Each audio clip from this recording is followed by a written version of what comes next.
So that there are desires within us. Allah tells us in the Quran, وَنَفْسٍ وَمَا سَوَّاهَا فَأَلْهَمَهَا فُجُورَهَا وَتَقْوَاهَا. And the nafs, what is the nafs? It's these urges that are inside of us, inside of this body of ours, which contain conscience and which contain urges and desires of good and bad. وَنَفْسٍ وَمَا سَوَّاهَا فَأَلْهَمَهَا فُجُورَهَا وَتَقْوَاهَا. Allah gave it the tendency to do good and the tendency to do evil. قَدْ أَفْلَحَ مَنْ زَكَّاهَا.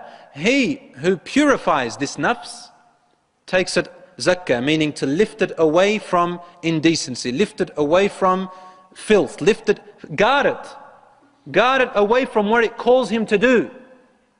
The nafs tells you, try that wine, everybody talks about it. As a Muslim, I wonder why it's forbidden. Try it. Try to see what's special about it. I mean, there's a secret in there. Try zina, everybody talks about how good it is. Why don't you go give it a try? Try this drug. Everybody says that he has some feelings. I don't know what it is. The desire tells you, give it a go. Just do it. Nike, just do it.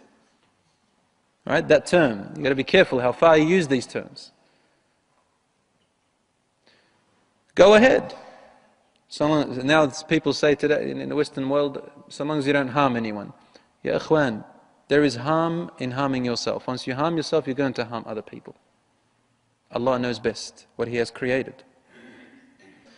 Why we see that a human being goes deep into something, and then originally they thought, I didn't want to go that deep, but suddenly they find themselves deeper than what they thought. Hands up those of you who this has never happened to them before. That you've never gone into something that, you think to yourself, I know it's wrong, but I'm not going to go too deep. And then suddenly you find yourself deeper than what you thought. I'll give you an example, maybe for the shabab, the young people over here. I want to meet that girl. She's urged my desire. I think I love her. Really, it's not real love, it's just a desire. I won't go too deep, I'll just get her number, and we'll just chit-chat over the internet, in my free time when I'm bored. We'll just chit-chat and fill my time. Right? You think to yourself, it's just chit-chatting, man, what am I going to do? I'm not going to do anything worse than that. Or, they talk about music, how beautiful it is. I'm just going to listen to a bit of R&B, a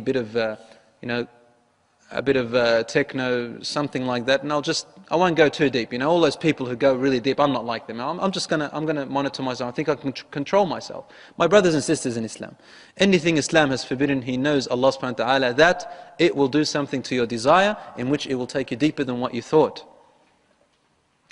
So then you find yourself going further and further away. Just on a side note, I read about this past scholar. I think it was a tabi'i, he existed probably in the third generation after the Prophet ﷺ. He says, I went to sleep and I dreamt and I saw Iblis. He came to me and said, I'm Iblis. And I said to him, how is your strength against the human beings lately? And he said, Iblis said to me, before I used to give them ideas. Now they're giving us ideas. The human is giving the shaitan ideas.